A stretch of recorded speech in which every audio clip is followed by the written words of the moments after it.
I know it can feel like big changes are the only way to make a difference in your life, but that's where most people get it wrong. It's small, simple changes that can make a huge impact.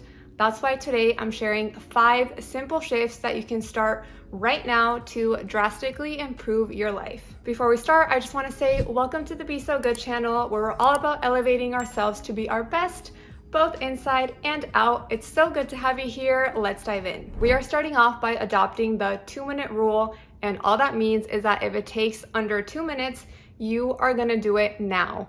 I don't know about you, but I know that I have definitely been guilty of this, whether it's sending that email, responding to that text, cleaning, that mug that you used in the morning, and you just keep setting things aside because you're gonna get to it at some point.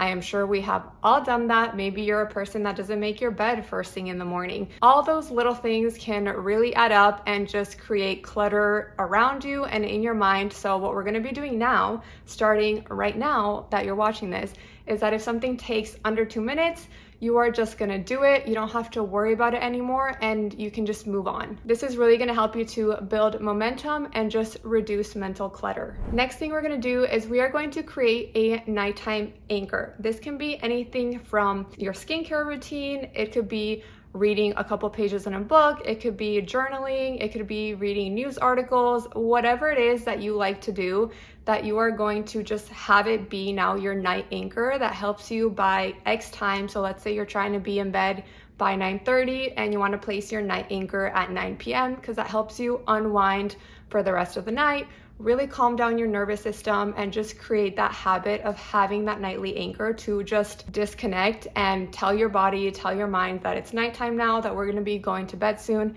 I personally love to use my nighttime skincare routine as one of my night anchors because I personally really enjoy doing my skincare, and it just helps me feel like, okay, I'm done for the day. It's time to unwind.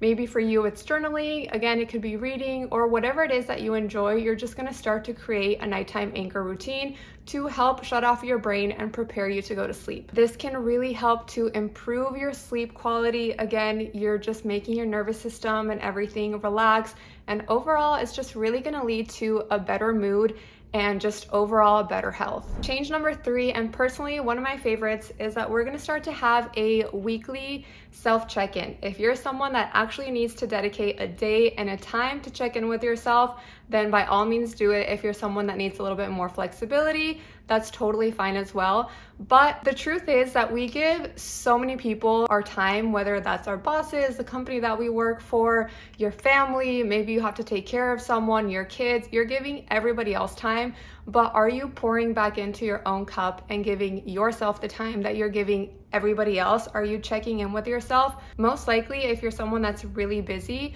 or you just have a lot going on, you're not taking that time for yourself to have a weekly check-in. And I think that this is so beneficial. I personally love to do my weekly, self check-ins while going for walks, and I'll just listen to the sounds around me. Maybe I'll put some very relaxing music on, and I just kind of walk with my thoughts and just really use that time to reflect on wins that I've had throughout the week, or maybe some challenges that I've had, or just overall how I'm feeling, whether that could be how you're feeling personally, professionally, in your relationships, in your friendships, whatever. All of those things need some TLC too. You got to give yourself some love, give yourself some time to really reflect.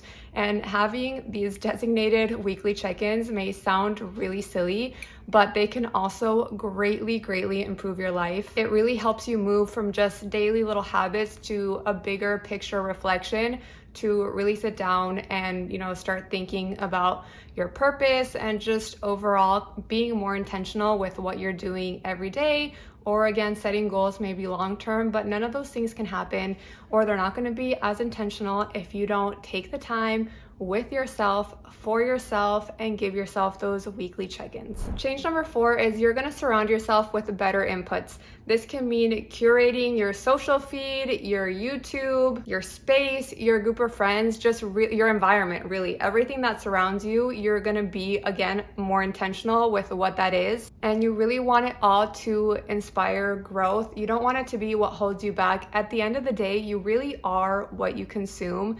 So if you're not, surrounding yourself with things that are positively impacting you, like for example, if you're someone that's trying to get fit or you're trying to eat cleaner and everything that you follow on Instagram or let's say on YouTube are all these restaurants and maybe all these people that have really delicious but really unhealthy recipes, most likely you're not setting yourself up for success. You're constantly feeding yourself something that's not a positive impact for you right now. So really take the time to curate the information that you're receiving, because like I just said, you are what you consume. And at the end of the day, your environment shapes you either negatively or positively. So I don't know about you, but I want to be positively influenced. And the last shift is you are going to be swapping consuming for creating. And I know that this is a hard one, and no, I am not telling you that you have to start making YouTube videos or be on Instagram or be on TikTok. It doesn't have to mean that. If you want to do that, obviously by all means, stop consuming as much and start creating the content that you like or that you feel can give value to other people. But this can even mean things as just doing the dang thing.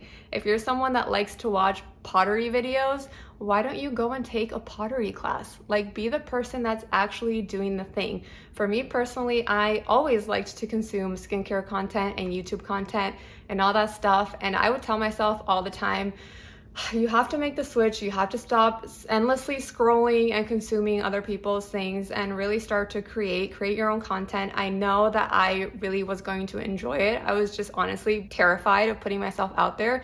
And I finally took the leap. I finally started making YouTube videos, and it's been so much fun. I've learned so much about myself.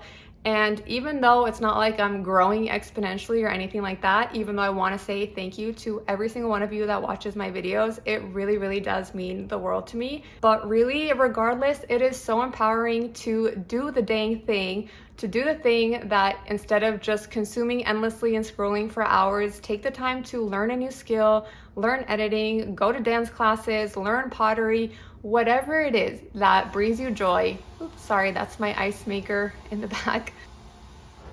There we go. Whatever it is, just become the doer, not just the person that sits in the back watching other people do it. Like, you probably want to be that person. So stop holding yourself back and have the courage to create and just do. So I know that these are really quick changes, but I guarantee you that if you start them today and you do them for a week or a month, please report back and let me know what changes you felt or you've seen. They really are so simple, but like I said, it's really the simple things that create that compound effect and can make that big difference in the end. Sometimes just thinking about a big end result or the big scary things that you need to change can be a lot, and they cause analysis paralysis and you end up not doing anything. So this is your sign that you can start with the small things, because the small things really are what are going to make a difference. And let me know, what are your favorite small or what could even be deemed as insignificant changes that you realized, oh my God, it has just enhanced my life and made things so much better. I'd love to start a conversation in the comments so that obviously we can just all improve and become better versions of ourselves. And as always, if you got any value from this video, please don't forget to like and subscribe. I am so grateful to have you here, and I hope to catch you in my next one.